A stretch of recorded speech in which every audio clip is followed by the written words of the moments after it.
sebenarnya.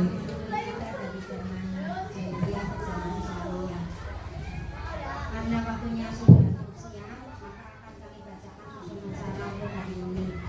Susunan acara diseminasi budaya positif. Yang pertama pembukaan, yang kedua sambutan, yang ketiga cerita acara inti, yang keempat penutup.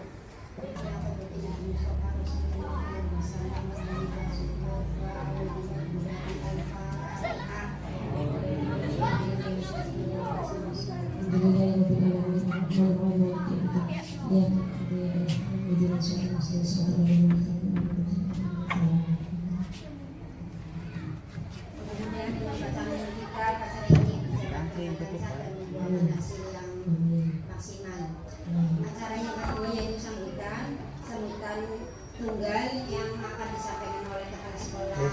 Anak bapak kepala sekolah dan maka akan dibacakan oleh Bapak Katiman. Katiman, kami persilakan.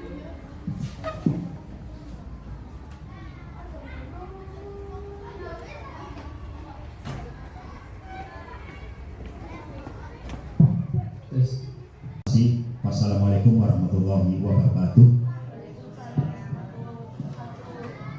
Saya acara disampaikan kepada pembawa acara.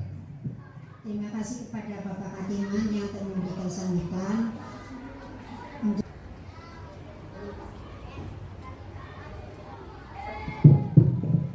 Terima kasih Ibu atas waktunya. Assalamualaikum warahmatullahi wabarakatuh. Yang terhormat Kepala SDN Negeri Banjaran Manor 4, yang terhormat Dewan Guru SDN Banjaran Manor 4, marilah kita panjatkan puji dan puji syukur kepada Allah Subhanahu wa Ta'ala yang telah mempertemukan kita dan memberi hidayah kepada kita sehingga kita dapat berkumpul untuk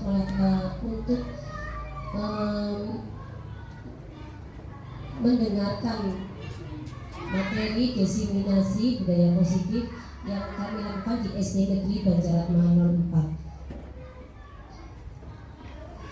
Tidak lupa saya sangat berterima kasih kepada Bapak Ibu Guru SD Banjaran Manor 4 dan kepada Bapak Ibu Guru Dewan Tamu yang bersedia hadir untuk mengikuti diseminasi budaya positif yang kami lakukan di SDN Banjaran Manor 4. Langsung saja akan saya paparkan materi diseminasi budaya positif.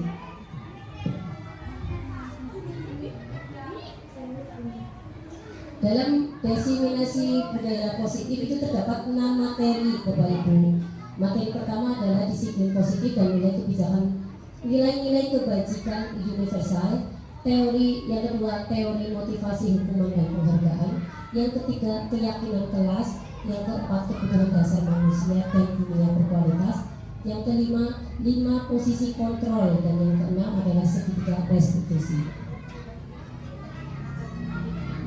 Yang pertama disiplin positif dan nilai-nilai kebijakan universal. Disiplin positif dan nilai-nilai kebijakan universal yaitu nilai-nilai kebijakan universal berarti nilai-nilai kebijakan yang disepakati bersama Bapak Ibu lepas dari suku bangsa, agama, bahasa maupun latar belakang.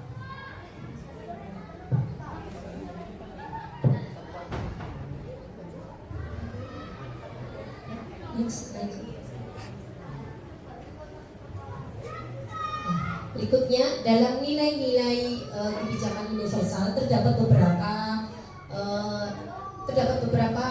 yang memaparkan tentang nilai-nilai kebijakan. Contohnya itu Profil Pelajar Pancasila. Profil Pelajar Pancasila mempunyai nilai universal beriman bertakwa kepada Tuhan Yang Maha Esa dan berakhlak mulia, mandiri, bernalar kritis, berkebinekaan global, bergotong royong, kreatif. Sedangkan IBO Primary Year Program yaitu mempunyai kebijakan universal, rasa hormat, integritas, mandiri, menghargai, antusias, empati, keingintahuan, kreativitas, dan terakhir kerjasama. Materi kedua yaitu teori motivasi hukuman dan penghargaan.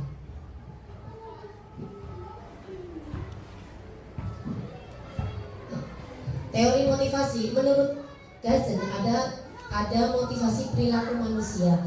Nah, ada 3 motivasi perilaku yang manusia lakukan, yaitu yang pertama untuk menghindari ketidaknyamanan atau hukuman, yang kedua untuk mendapatkan imbalan atau penghargaan dari orang lain, dan yang ketiga untuk menjadi orang yang mereka inginkan dan menghargai diri sendiri dengan nilai-nilai yang mereka percaya. Bapak Ibu, dalam teori motivasi ada dua ini ya. Motivasi manusia itu sebenarnya ada 2, eksternal dan internal. Kalau yang pertama dan yang kedua itu mengikuti teori eksternal. Jadi mereka itu melakukan sesuatu karena ada iming-iming, contoh untuk menghindari ketidaknyamanan atau hukuman. Yang kedua untuk mendapatkan penghargaan. Berarti mereka mempunyai motivasi, tetapi motivasinya dari luar. Sedangkan yang motivasi yang paling bagus adalah motivasi internal, yaitu yang ketiga, untuk menjadi orang yang mereka inginkan dan menghargai diri sendiri. Itulah motivasi terbaik dari manusia, yaitu motivasi dalam diri sendiri atau motivasi. Ya, dalam hukuman itu sebenarnya kita itu melakukan kita bisa melakukan hukuman, ada konsekuensi dan ada restitusi. Kalau hukuman itu sesuatu yang menyakitkan dan yang menjadi korban adalah siswa. Dalam melakukan hukuman itu siswa tidak dilibatkan, ya kita hanya menghukum. Contoh, kamu lari 3 kali di lapangan, nah itu contoh hukuman.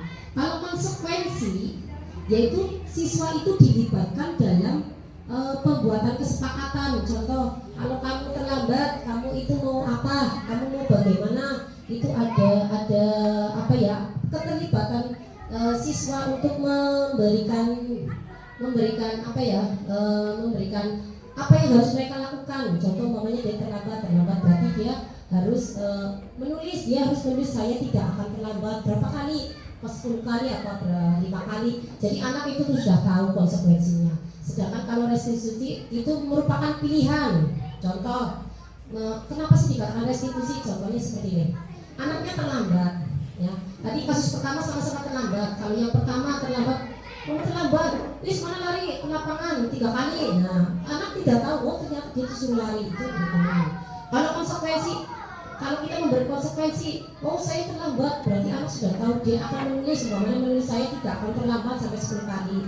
Itu ada keterlibatan dari anak. Kalau restitusi itu beda lagi. Jadi restitusi merupakan suatu pilihan. Pilihan apa? Pilihan bahwa anak itu yang awalnya terlambat, bagaimana caranya agar tidak terlambat. Itu Bapak Ibu. Contohnya kalau anaknya terlambat, kamu ditanya kenapa kamu terlambat? Ya, karena saya banyak kesengan. Ya, bagaimana? Di situ ada cara-cara anak tidak menjadi korban, tapi anak disuruh memilih solusi. Bagaimana sih agar tidak terlambat? Seperti itu Bapak Ibu. Penghargaan. Berikutnya penghargaan Bapak Ibu. Menurut kau, tindakan memberi penghargaan yang nilainya sama dengan menghukum seseorang. Ternyata kita selama ini juga ternyata kita itu memberi penghargaan, tetapi nilainya sama dengan menghukum seseorang. Kok bisa? Saya berpikir, kok bisa ya? Kita itu kan memberi penghargaan, harusnya bangga, harusnya senang, tetapi malah ternyata kita itu memberi hukuman. Levelnya itu sama dengan memberi hukuman. Yaitu contohnya penghargaan mempunyai pengaruh jangka pendek dan jangka panjang. Maksudnya penghargaan itu hanya akan bertahan sebentar. Kalau udah dikasih penghargaan ya udah, anaknya tidak mau termotivasi lagi. Umpamanya lari yang menang itu dapat 1.000 apa 2.000 ya, saat itu berikutnya kalau mau lomba lari itu semuanya nanti nggak ada hadiahnya gitu. Itu karena ternyata kita itu mengiming-imingi imbalan penghargaan itu ternyata malah menghukum anak murid kita seperti itu. Yang kedua itu penghargaan tidak efektif. Penghargaan yang terus-menerus dilakukan akan terjadi ketidakefektifan karena anaknya harus biasa kayak bentok. Paling boleh kayak kait seperti itu. Ya, penghargaan merusak hubungan. Ternyata penghargaan merusak hubungan. Bagaimana? Kenapa penghargaan dikatakan merusak hubungan? Kalau nggak ada rankingnya itu kelas itu tidak anaknya tidak termotivasi. Nah, disitulah kita ternyata merusak hubungan. Hubungan apa? Di dalam kelas akhirnya terjadi persaingan Bapak Ibu. Anak-anak itu bersaing. Contohnya yang ranking 1 dengan ranking 2, mereka itu bersaing. Harusnya di dalam kelas itu tidak bersaing, tapi menjadi sebuah keluarga. Tapi karena adanya penghargaan ternyata malah merusak hubungan Bapak Ibu. Berikutnya, penghargaan mengurangi ketepatan. Nah, contohnya itu mamanya anak suruh hitung-hitungan, yuk 2 tambah 2 berapa? 4, ya betul. Berikutnya kalau yang bisa mamanya dapat 1000, ternyata 3 tambah 3 6. Saking pengen oleh penghargaan ya Bapak Ibu, ya saking oleh cepet-cepetan banter kebablasan ngomongnya 8. Ya itu akhirnya mengurangi ketepatan Bapak Ibu. Karena pertamanya ini aku bisa mama dapat 1000, tambahin lagi yuk 5 tambah 5. Mereka saking pengen mendapatkan penghargaan akhirnya mengurangi ketepatan. Sindrom kan benar karena tadi sudah mindsetnya aku mau dapat hadiah, akhirnya mengurangi ketepatan ya. Berikutnya penghargaan menurunkan kualitas seperti halnya yang tadi, karena terlalu sering diiring-iringi akhirnya kualitas anaknya juga berkurang. Begitu juga dengan penghargaan mematikan kreativitas ya. Karena harusnya kan kreativitas itu alami ya, tetapi karena pemberian penghargaan terus menerus, mereka akan melakukan sesuatu itu karena ingin mendapatkan penghargaan, akhirnya kreativitasnya itu mengurangi atau malah ini bahasanya mematikan ya. Orang-orang yang mengurangi, mematikan berarti mandek di situ toh. Mereka akan kreativitas kalau berusaha nanti ada penghargaan. Jadi ternyata selama ini kita itu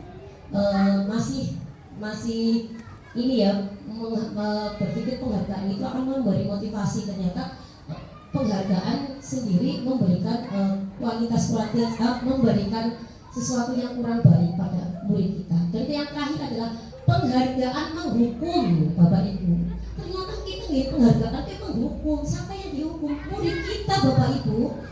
Iya, bisa nih contoh bocah yuk yang nanti yang tadi tambah-tambahan perkalian apa yang larinya cepat itu dapat hadiah. Contoh kan anak itu biasa dikasih uang sama orang tuanya, tapi kalau yang ngasih gurunya atau bapak ibunya pasti seminggu aja itu dia akan cerita terus ya, terus ngomong akan cari ini duit udah saya dapat uang dari bapak guru apa ibu guru, itu sudah pasti sebuah kebanggaan. Tetapi yang menjadi terhukum itu yang tidak dapat penghargaan Bapak Ibu. Mereka akan masih, aku mani kurang tahu kan bocah kali dia terus seperti itu. Ternyata penghargaan itu menghukum murid kita. Materi berikutnya yaitu keyakinan kelas Bapak Ibu. Keyakinan kelas yaitu nilai kebijakan universal yang disepakati secara tersirat dan tersurat lepas dari latar belakang suku, negara, bangsa, bahasa maupun agama. Keyakinan seseorang akan lebih memotivasi seseorang dari dalam. Seseorang akan lebih tergerak dan bersemangat untuk menjalankan keyakinan daripada hanya sekedar mengikuti serangkaian peraturan tertulis tanpa makna. Maksudnya apa ini Bu? Maksudnya ini begini Bapak Ibu. Keyakinan kelas kita kan bikinnya peraturan kelas ya selama ini ya Bapak Ibu. Tata tertib, peraturan kelas. Kita bikin keyakinan kelas. Kita bikin anak itu yakin, bukan peraturan lagi. Kalau peraturan berarti mereka melakukan, kalau nggak melakukan nanti dapat hukuman. Tapi kalau sudah yakin, sudah masuk dalam diri, kalau saya buang sampah sembarangan itu nanti akan mengotori lingkungan. Kalau saya contohnya mencoret-coret tembok, nanti temboknya itu jadi kotor, tidak bagus, merusak pemandangan. Mereka sudah mempunyai keyakinan sendiri, tidak seperti jangan buang sampah sembarangan atau peraturan tata tertib bagaimana Bu kalau yang membuang sampah biasanya? Ya buanglah sampah pada tempatnya itu ya seperti itu ya. Tapi karena sudah menjadi keyakinan anak tanpa disuruh pun sudah tahu ini tidak baik, ini baik seperti itu.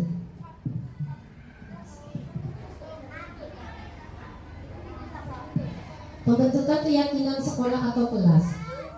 Pembentukannya itu bersifat lebih abstrak, berupaya pertanyaan universal. Pertanyaan dibuat dalam bentuk positif, tidak terlalu banyak sehingga mudah diingat, dapat diterapkan di lingkungan tersebut.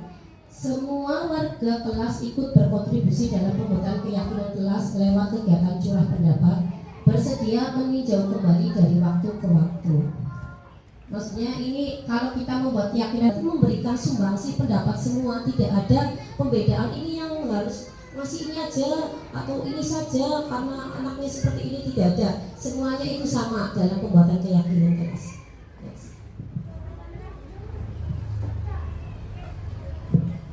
Materi keempat yaitu kebutuhan dasar manusia dan dunia berkualitas.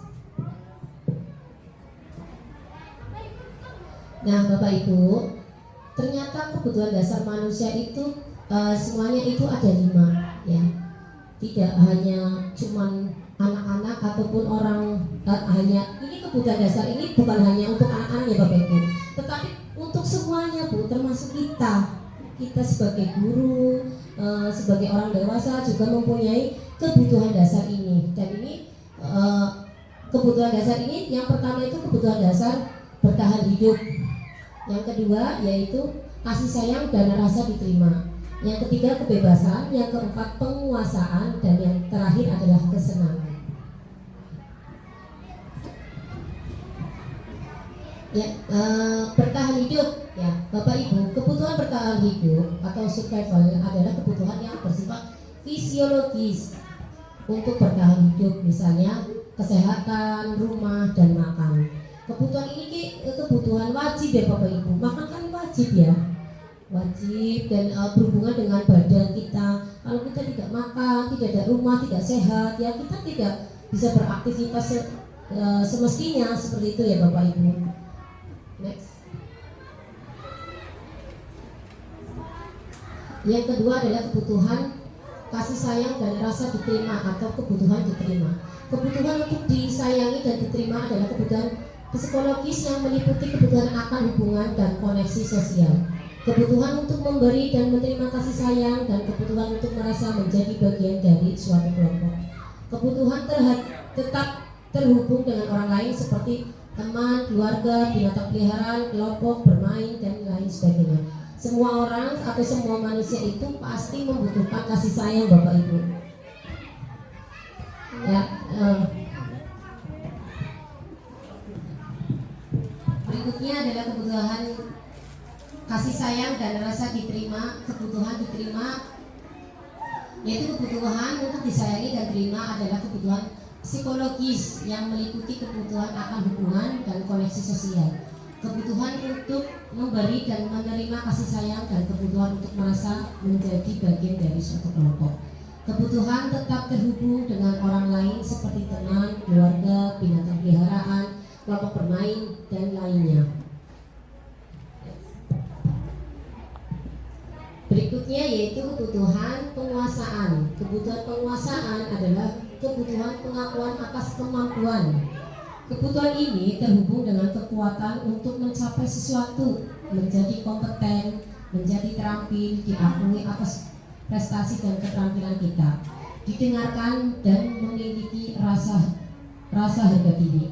Kebutuhan ini meliputi dianggap berharga, membuat pencapaian kompetensi diakui dan dihormati. Semua orang itu mempunyai kebutuhan penguasaan. Siapapun itu pasti ada, kita sendiri sebagai guru ataupun sebagai pendidik pasti membutuhkan ada kebutuhan penguasaan. Cuman bedanya dari satu orang dengan orang lain pasti berbeda, tidak akan sama. Berikutnya adalah kebutuhan kebebasan, kebutuhan akan pilihan. Kebutuhan untuk bebas adalah kebutuhan untuk kemandirian, otonomi, memiliki pilihan, dan mampu mengendalikan arah hidup seseorang. Kebutuhan ini meliputi tinggi menginginkannya pilihan, perlu banyak bergerak, suka mencoba-coba, tidak terlalu berpengaruh orang lain, dan senang mencoba hal baru dan menarik.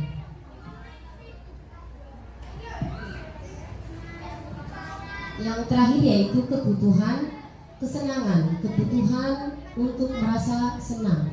Kebutuhan akan kesenangan adalah kebutuhan untuk mencari kesenangan, bermain dan tertawa.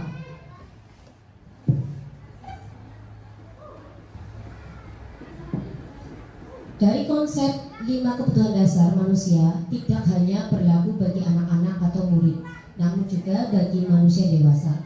Dalam settingan sekolah, para pendidik dan kependidikan, dapatkah Bapak Ibu memprediksi kira-kira temannya Bapak Ibu atau guru mana yang memiliki kebutuhan dasar yang tinggi akan penguasaan, kebebasan, kesenangan atau kasih sayang dan rasa diterima? Kira-kira Bapak Ibu setelah ini kan tahu ya, guru ini menginginkan apa? Kayaknya dia itu sedang memenuhi kebutuhan apa? Ya. Tadi lima kebutuhan dasar manusia itu biasanya berusaha mereka penuhi, Bapak Ibu. Tidak hanya anak-anak saja, tetapi kita sebagai pendidik, orang dewasa juga akan memenuhi kebutuhan itu. Nah, kira-kira Bapak Ibu sendiri dapatkah memprediksi, mengira-ngira kira-kira kebutuhan apa sih yang dibutuhkan oleh teman kita seperti itu? Kebutuhan dasar mana yang sedang mereka usaha dipenuhi oleh guru ketika mereka melakukan sebuah tindakan kayak gitu? Bapak Ibu dapat melihat, bagaimana sih mereka berusaha untuk memenuhi kebutuhan itu. Kebutuhan dasar manusia, kalau kita sebagai orang dewasa sudah tahu kebutuhan mana yang akan kita penuhi, nanti kita dapat arahkan menjadi sesuatu yang positif dengan mencari solusi dari permasalahan yang kita butuhkan tadi. Dasarnya, lingkungan kebutuhan dasar dibagi menjadi 4, yaitu diterima, disayang, dan bisa, bebas, dan senang. Semua kebutuhan ini Bapak Ibu pasti membutuhkannya ya. Kebutuhan ini pasti ada di dalam dasar diri kita, itu pasti ada. Nah, di sini ada diterima atau disayang. Kira-kira Bapak Ibu pengennya diterima oleh siapa atau dengan siapa, itu bisa. Terus berikutnya bisa kira-kira bisa Ibu, Bapak itu bisa apa? Apa yang Bapak Ibu ingin sampaikan? Ini saya bisa ini loh, seperti itu. Dan kebebasan, Bapak Ibu menginginkan kebebasan seperti apa? Nah, dan kesenangan apa yang Bapak Ibu inginkan? Seperti itu Bapak Ibu.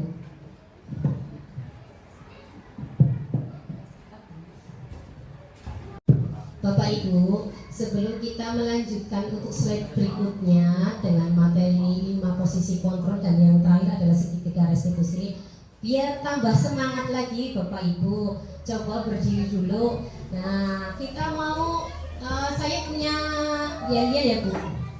Begini Bu, ini kita kan sedang desiminasi budaya positif ya. Intinya itu desiminasi budaya positif itu memerdekakan murid kita ya Bapak Ibu, memerdekakan dalam pembelajaran Bapak Ibu. Nah, saya pengen Bapak Ibu bisa seperti ini. Kalau saya bilang desiminasi budaya positif, Bapak Ibu mengatakan murid aman, nyaman, dan tenang kayak gitu. Murid aman, nyaman, dan tenang kayak gitu Bapak Ibu. Bisa ya Bapak Ibu? Setidaknya biar kita tambah semangat dalam mengikuti desiminasi budaya positif kita hari ini. Sangat Bapak Ibu? Ya. Saya bilang gini ya, tadi ya saya bilang ya, desiminasi budaya positif, murid aman, tenang, dan nyaman ya. Ibu saya ulangi lagi sekali lagi. Ya, desiminasi budaya positif, murid aman, nyaman, dan tenang. Ya, terima kasih tepuk tangannya untuk Bapak Ibu ya. Monggo dipersilakan untuk duduk kembali ya. Jadi Bapak siap. Ya, berikutnya Bapak Ibu. Ya, ini kita sudah ke materi yang kelima, 5 posisi kontrol. Ya, restitusi 5 posisi kontrol. Berdasarkan pada teori kontrol Dr. William Gezen berkesimpulan ada 5 posisi kontrol yang diterapkan seorang guru, orang tua ataupun atasan dalam melakukan kontrol. Yang pertama yaitu posisi kontrol penghukum, yang kedua pembuat rasa bersalah, yang ketiga teman, yang keempat pemantau, dan yang kelima manajer.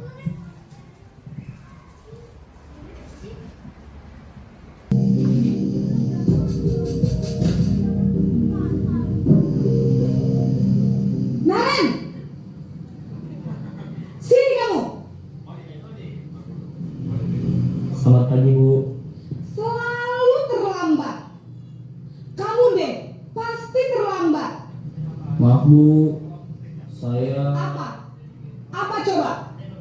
Alasan kamu apa lagi? eh, Kapan sih kamu tidak terlambat? Malas sekali ya kamu jadi anak. saya Dasar pemalas. Gak kapok-kapok sih kamu. Sudah berapa kali terlambat? Sana, kamu keliling lapangan basket 2 kali. kenapa saya harus ke lapangan basket, Bu? Kenapa? Kamu melawan ibu?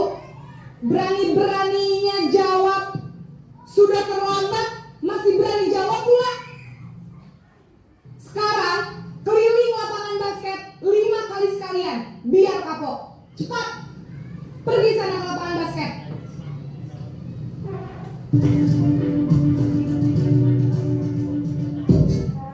Ya Bapak Ibu, tadi kayaknya keren banget ya ibunya ya. Iya.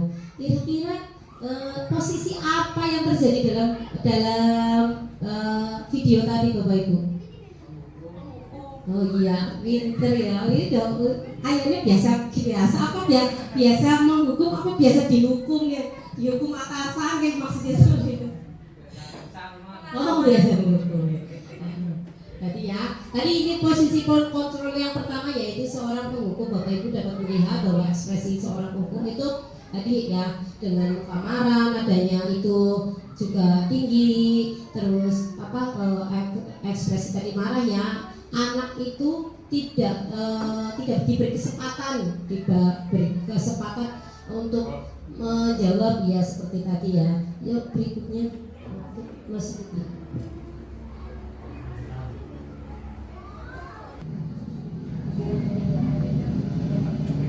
Selamat pagi, Bu. Naren, nanti ibu yang ditegur bapak kepala sekolah, nak. Disangka ibu tidak bisa membina kamu. Duh, gimana ini? Maaf, Bu. Duh, Gusti Naren. Kamu suka ya kalau ibu ditegur bapak kepala sekolah? Terus, sekarang ibu harus tulis apa ini di buku absen? Ini kamu sudah sering terlambat loh. Ibu harus apa coba? Maaf, Bu. Maaf sekali. Ya sudah, lain kali jangan bikin ibu susah lagi ya nak ya. Ibu tidak akan kuat lagi kalau kamu begini terus. Bisa jantungan kalau ibu ditegur bapak kepala sekolah. Sana cepat ke kelas. Maaf ya, Bu. Maaf sekali. Ya Bapak Ibu, Posisi pembuat rasa bersalah. tadi sudah ya Bapak Ibu. Nah tadi ekspresi yang pertama dan kedua sama Pak sama aku. Beda ya Bu. Yang pertama tadi kan penghukum, yang kedua tadi iya pembuat rasa bersalah. Akhirnya apa Bu Bapak Ibu? Yang terjadi apa pada murid kita? Kayaknya apa Bapak Ibu? Menyesal. Selain itu apa? Menjadi identitas yang gagal Bapak Ibu. Sih bisa nih, kenapa mengatakan identitas yang gagal? Merasa dia itu tidak berharga, tidak bisa menghargai orang lain, tidak bisa membahagiakan orang lain. Contohnya tadi gurunya, karena perilaku dia yang terlambat, akhirnya dia itu membuat gurunya nanti jantungan kalau ditegur kepala sekolah, yang akhirnya dia itu tadi ekspresi muridnya aja merasa gagal sekali ya, saya gagal, saya tidak bisa membuat gurunya senang, dia merasa bersalah sekali Bapak Ibu. Ternyata dengan model kita sebagai pendidik dengan bahasa ini gagal seperti ini, ternyata itu akhirnya membuat identitas mereka menjadi identitas gagal. Dan itu kira-kira baik atau tidak ya Bapak Ibu? Tidak, iya betul Bapak Ibu. Mereka akan merasa itu biasanya akan terbawa Bapak Ibu. Seperti itu akan emosi seperti itu akan terbawa kadang-kadang istirahat aja nanti anaknya di dalam kelas terus malas keluar atau seperti apa, karena tadi ada rasa bersalah, dia merasa bersalah terhadap gurunya. Salah berbicara dengan nada tenang.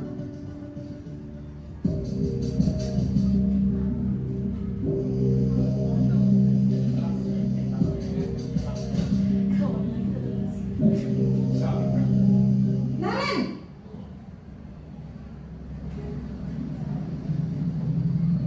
Selamat pagi Bu. wah, sudah jam berapa ini nak? Terlambat lagi ya sayang. Iya Bu, habis ibu saya lupa bangunkan saya Bu. Kamu malah menyalahkan ibu kamu. Kamu bukannya anak yang larinya paling kencang. Kok terlambat sih? Iya Bu, saya memang terlambat bangun tadi. Jadi biarpun saya lari kencang, tetap gak kekejar Bu. Ya sudah sana. Nanti lain kali larinya lebih kencang lagi ya. Biar gak terlambat lagi. Bikin senang ibu. Demi ibu. Bisa kan? Bisa lah Bu. Ya sudah sana masuk kelas. Ibu beresin urusan absen kamu. Kamu ini ada-ada saja. Oke Ibu, berikutnya yang tadi ya, ekspresinya berbeda lagi ya, cara penukarannya berbeda lagi. Tadi kira-kira posisi kontrol apa Bapak Ibu?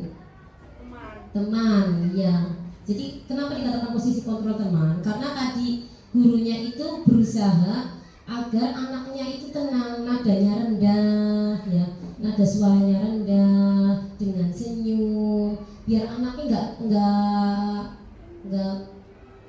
ini ya, nggak takut Bapak Ibu.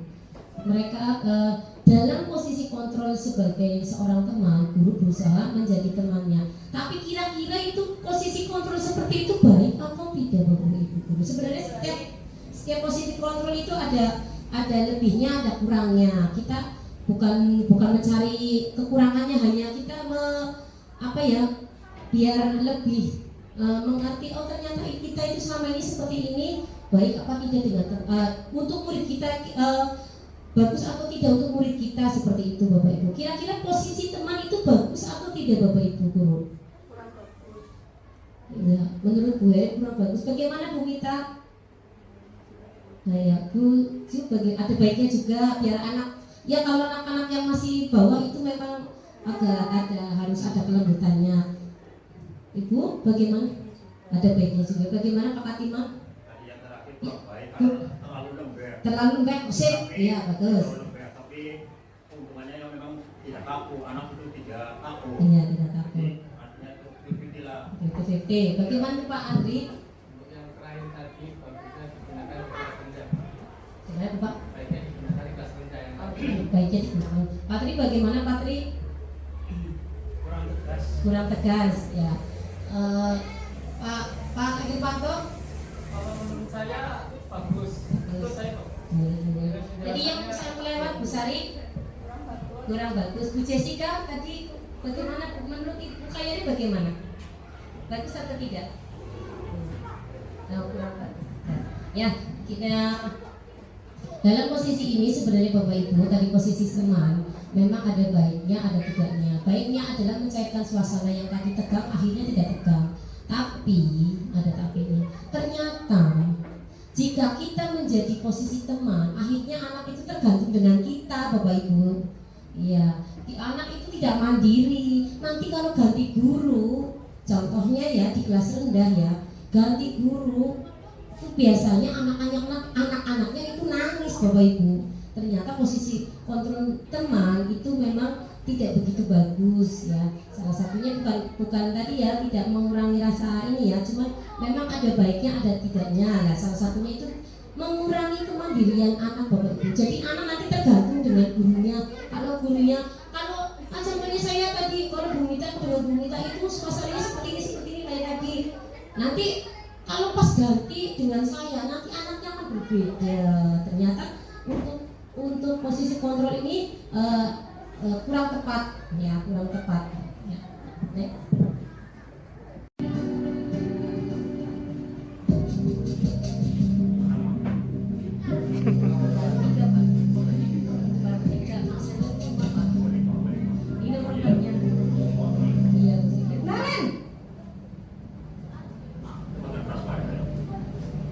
Selamat pagi Bu. Nah Ren, apa peraturan sekolah kita tentang jam berapa kita harus masuk sekolah nak? Kita harus di sekolah jam 7 Bu. Iya betul, sekarang sudah jam 7.20. Nah Ren sudah tahu konsekuensinya jika terlambat hadir? Paham Bu, saya harus tinggal kelas pas jam istirahat selama 20 menit. Iya benar, konsekuensinya demikian. Jadi nanti jam 9.30 pas istirahat, kamu harus tinggal di kelas, kerjakan tugas tambahan untuk ketertinggalan kamu, ya? Baik Bu.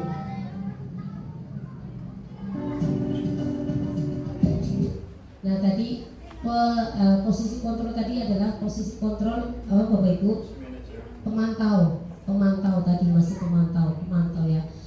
Tadi datang sekali ya Bapak Ibu tidak marah, tapi anaknya juga tahu posisinya dia salah, oh saya salah, tahu posisinya tadi konsekuensinya apa yang harus dilakukan saat dia melakukan kesalahan. Itu posisi pemantau Bapak Ibu. Jadi anak sudah tahu kalau dia melakukan kesalahan dia akan mendapatkan apa, dia sudah tahu tanpa kita memberitahu ya, karena sebelumnya itu sudah ada keyakinan tadi ya, ada konsekuensi kalau kita melakukan apa ya nanti kita dapatnya apa. Contoh ya tadi lambat, nanti dia akan tinggal di kelas, terlambatnya 20 menit berarti dia akan tinggal di kelas saat posisi jam istirahat 20 menit juga untuk menggantikan tugas yang keterlambatan tadi, seperti itu ya.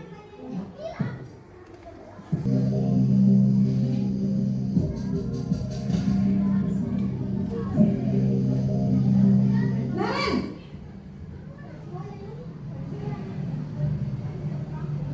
Selamat pagi Bu. Selamat pagi Naren. Maaf Bu, saya terlambat. Iya, sekolah masuknya jam 7, sekarang sudah jam 7.20. Jadi sekarang bagaimana ini Naren? Maaf Bu, saya lupa setel alarm saya semalam. Baiklah, menurut kamu, keyakinan sekolah yang mana yang perlu kamu tingkatkan? Menghargai diri sendiri dan orang lain mungkin ya Bu. Setuju. Jadi, apakah Naren meyakini prinsip saling menghormati tersebut? Iya Bu, saya meyakininya. Apakah Naren bersedia memperbaiki masalah keterlambatan ini? Bersedia Bu. Bagaimana kamu akan perbaiki masalah keterlambatan ini? Saya akan coba untuk tidak lupa menyetel alarm saya Bu. Baik, kalau Naren lupa menyetel alarm di rumah, ada orang yang kira-kira bisa bantu mengingatkan tidak? Ada Bu, kakak saya, Kak Emma. Ada lagi selain Kak Emma? Selain Kak Emma, ada ibu saya. Baik, jadi yang mengingatkan Naren adalah Kak Emma dan ibu kamu ya? Kira-kira akan mulai setel alarm kapan nih Naren? Setelah pulang sekolah, akan segera saya lakukan. Baik, jadi Naren akan setel alarm untuk bangun besok pagi dan akan diingatkan oleh kakak dan ibunda Naren ya. Ada lagi yang mungkin perlu dilakukan Naren agar tidak terlambat bangun lagi? Tidak ada Bu. Baik Naren, terima kasih untuk kerjasama kamu. Sekarang kamu perlu kembali ke kelas untuk belajar. Baik Bu, terima kasih. Ya. Jadi ini yang terakhir ya Bapak Ibu. Posisi apa tadi Bapak Ibu yang ada pada ini posisi kontrol gurunya? Manajer. Kayaknya enakan di antara 1 sampai 5 tadi menurut Bapak Ibu paling enak mukanya siswanya dulu. Saya tanya mukanya siswanya dulu. Kayaknya untuk ekspresinya enakan yang mana Bapak Ibu? Yang pertama kah, kedua, ketiga, atau yang terakhir Bapak Ibu? Yang kelima, iya. Yang kelima anaknya malah disuruh apa Bapak Ibu tadi? Mencari solusi sendiri Bapak Ibu, mencari solusi kira-kira biar tidak terlambat bagaimana, bukan gurunya yang bagaimana ya biar kamu tidak terlambat sekolahnya, memberi apa ya pertanyaan yang akhirnya dia itu mencari solusi, oh bagaimana ya nanti agar saya tidak terlambat, setel alarm, terus habis setel alarm bagaimana lagi ya, nanti kalau lupa bagaimana, tadi kan Bapak Ibu gurunya menanyakan agar anak itu mencari solusi dari masalahnya yang tadi Bapak Ibu, masalah keterlambatan tadi. Berarti sepakat ya Bapak Ibu tadi untuk apa ya, posisi kontrol yang paling bagus adalah posisi manajer. Nah, sebelum ke materi segitiga restitusi, saya meminta Bapak Ibu kira-kira ya, nggak apa-apa ya Bapak Ibu kasih namanya Bapak Ibu, nanti kira-kira Bapak Ibu selama ini merasa di bagian mana posisi kontrolnya, penghubung manajer kah, atau teman kah, ya, atau membuat rasa bersalah, atau kira-kira Bapak Ibu ada di mana posisi kontrolnya? Nanti ditempelkan di sini Bapak Ibu untuk menjadi apa ya? Kira-kira selama ini saya itu menjadi guru yang seperti apa sih sebenarnya?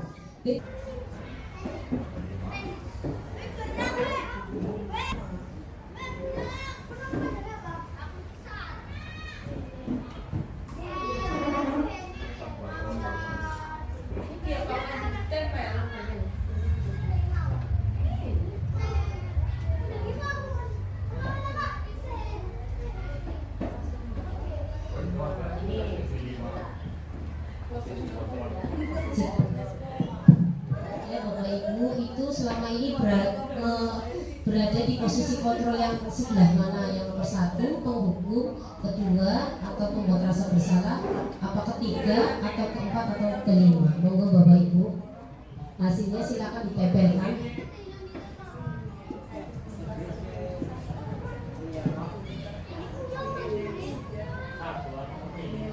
Ini salah satu saja Pak. Ya, salah satu saja. Ini.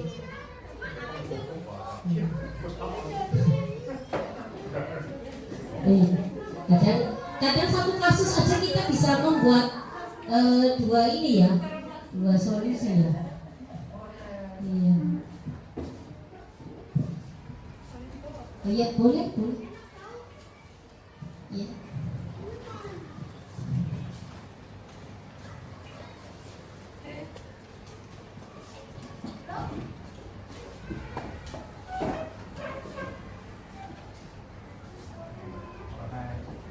Kurang aja ya.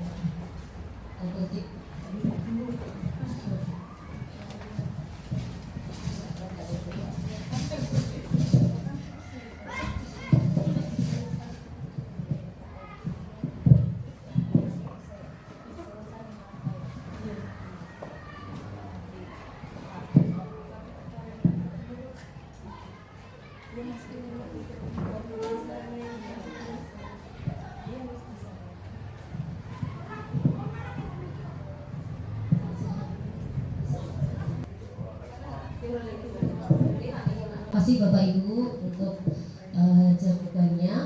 Ada yang selama ini menjadi pemantau, ada yang menjadi teman, ada yang menjadi teman. Ini contoh ya, ini dari Bu Julia itu selama ini menerapkan sebagai pemantau, teman. Berikutnya ini nggak ada namanya, itu pemantau. Ini satunya penghukum, ini dari Bu. Salah ya, salah. Dia bilang nggak bisa Bu, oh kamu tambahin yang dilari tambah jadi 5 ya. Mungkin saya juga, bukan mungkin lagi, bisa jadi ya Bapak Ibu, tanpa kita sadari kita juga pernah melakukan menjadi penghukum. Mudah-mudahan dengan adanya diseminasi positif ini kita dapat merubah yang awalnya tadi penghukum, pembuat rasa bersalah, kita bisa berubah menjadi pemantau, ataupun yang paling bagus adalah manajer. Mudah-mudahan kita bisa. Ini materi terakhir nih Bapak Ibu, yaitu restitusi, segitiga restitusi.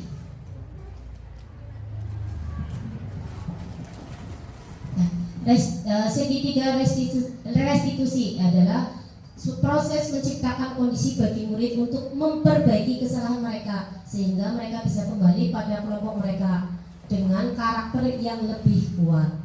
Restitusi juga merupakan proses kolaboratif yang mengajarkan murid untuk mencari solusi untuk masalah mereka dan membantu murid berpikir tentang orang seperti apa yang mereka inginkan dan bagaimana mereka harus memperlakukan orang lain. Ciri-ciri restitusi, yaitu restitusi bukan menebus kesalahan tetapi untuk belajar dari kesalahan.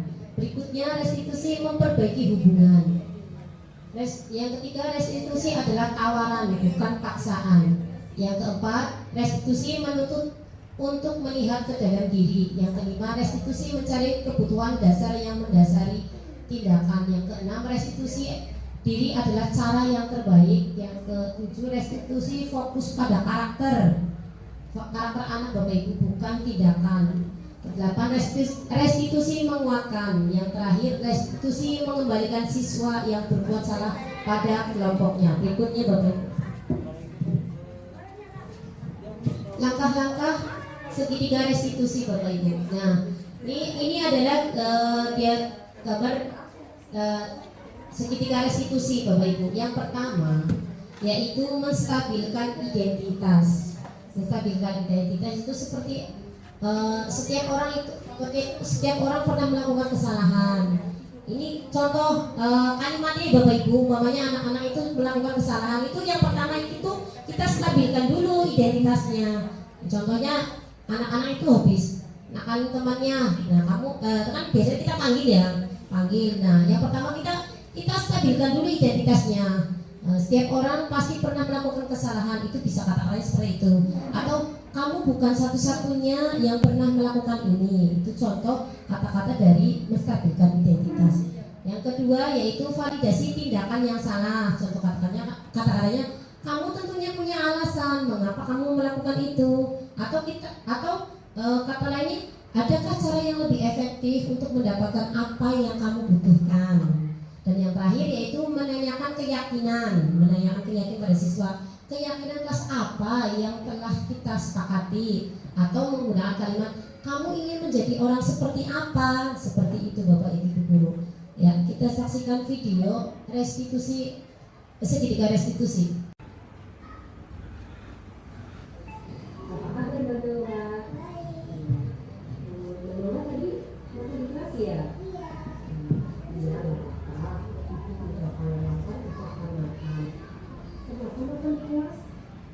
Maaf Bapak Ibu, tadi saya tidak mencantumkan pada slide sebelumnya ya, bahwa kasusnya ini ada anak di dalam kelas saat pembelajaran Bapak Ibu, dia itu makan di kelas. Sedangkan kesepakatan kita itu keyakinan kelas yang kita buat itu boleh minum, tetapi tidak boleh makan di dalam kelas saat pembelajaran Bapak Ibu. Dan siswa ini tadi melakukan apa, dia makan di kelas saat pembelajaran.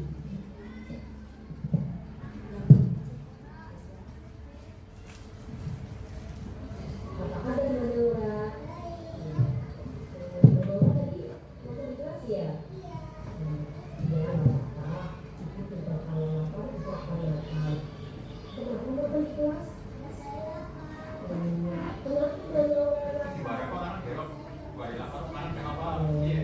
Tadi suarakan atau tidak?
Biar bisa sarapan dan namanya itu apa dulu ya?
Jadi ini adalah contoh video dalam melakukan segitiga restitusi. Sebenarnya setelah melakukan segitiga restitusi, tidak harus yang pertama itu yang pertama itu menstabilkan identitas oleh ibu.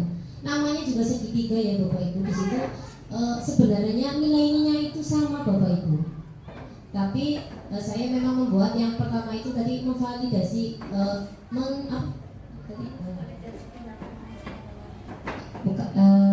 identitas, ya, menstabilkan identitas dulu. Ya, kalau saya tadi menggunakan menstabilkan identitas dulu. Sebenarnya dalam segitiga restitusi itu Bapak Ibu dapat melakukannya itu sama ya Bu. Ya, ya. Nilainya itu sama, nilainya itu dalam materinya itu Bapak Ibu itu sama Bapak Ibu. Dalam artinya Bapak Ibu bisa melakukan validasi tindakannya yang salah dulu. Setiap orang yang melakukan sesuatu pasti dia itu sedang memenuhi, kembali lagi memenuhi apa? Memenuhi kebutuhannya, kebutuhan mereka yang belum terpenuhi. Contoh yang dari video tadi yaitu kebutuhan dia itu lapar ya Bapak Ibu. Ya karena lapar berarti dia harus makan. Akhirnya dalam pembelajaran mereka dia itu makan di dalam kelas. Sedangkan keyakinan kelasnya tidak boleh makan di dalam kelas. Nah, jadi sebelum kita itu menanyakan menstabilkan identitas dulu, tadi saya menggunakan menstabilkan identitas dulu. Berikutnya saya melakukan validasi tindakan yang salah, dan yang terakhir itu saya menanyakan keyakinan dan bagaimana sih solusi yang akan dia lakukan agar dia tidak terlambat, agar dia tidak lapar dari dalam kelas. Berarti dia harus berangkat pagi, sebelum berangkat dia harus sarapan, malamnya tidak tidur kemalaman, seperti itu Bapak Ibu. Kalaupun dia nanti kesiangan, siapa yang akan membangunkan? Di situ anak itu diberi solusi, kira-kira dia itu akan bekerja sama dengan siapa biar tidak kesiangan. Seperti itu Bapak Ibu. Semoga terima kasih Bapak Ibu. Semoga dalam diseminasi budaya positif hari ini Bapak Ibu dapat mengaplikasikan ataupun mengimplementasikan pada anak didik kita, agar anak didik kembali lagi merasa aman, nyaman dalam pembelajaran. Terima kasih Bapak Ibu.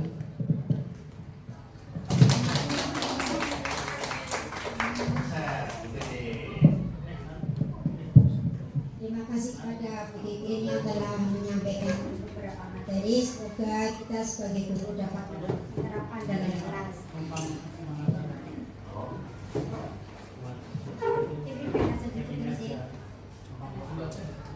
Untuk marilah acara kita ini ditutup dengan bacaan hamdalah. Assalamualaikum warahmatullahi wabarakatuh. Perkenalkan, nama saya Mita Pamuji Asih. Saya guru SD Banjaratma 04. Di sini saya sebagai teman sejawat dari Ibu Titin Umiasih, calon guru penggerak angkatan 9. Alhamdulillahirrabbilalamin, saya hari ini sudah mengikuti acara diseminasi tentang materi budaya positif. Saya ucapkan terima kasih kepada Bu Titin. Semoga menjadi guru penggerak yang hebat, menjadi guru penggerak angkatan 9 yang hebat. Terima kasih. Assalamualaikum warahmatullahi wabarakatuh. Saya Titi Junita Sari SPD. Saya salah satu guru di SD Negeri Banjaratma 4. Alhamdulillah hari ini saya sudah mengikuti diseminasi tentang materi budaya positif dari guru penggerak Ibu Titin Umiasih SPD. Saya sangat senang mendapatkan materi tersebut. Semoga saya bisa menerapkan materi itu dalam pembelajaran. Terima kasih Bu Titin, semoga menjadi guru penggerak yang hebat. Assalamualaikum warahmatullahi wabarakatuh. Saya Surya sebagai teman sejawat dalam pelaksanaan Bu Titin sebagai buruh penggerak SD Negeri Banjaratma 4, tempat Bu Titin bekerja. Saya bangga dengan Bapak Ibu guru SD Negeri Banjaratma 4 yang mempunyai etos kerja yang tinggi, yang bangga. Saya bangga pada Bu Titin karena dapat masuk pada guru penggerak angkatan 9. Semoga bisa memanfaatkan ilmunya untuk diterapkan di SD Banjaratma 4 sehingga SD-nya kedepannya lebih baik. Diseminasi merupakan aksi nyata yang dipaparkan Bu Titin. Bu Titin dalam memaparkan diseminasi itu sangat jelas dan berbobot. Mudah-mudahan diseminasi ini bersifat permanen, akan menjadi motivasi bagi Bapak dan Ibu guru SD Banjaratma 04 agar capaian siswa meningkat. Demikian yang dapat saya sampaikan. Terima kasih. Semoga apa yang Bu Titin sampaikan menjadi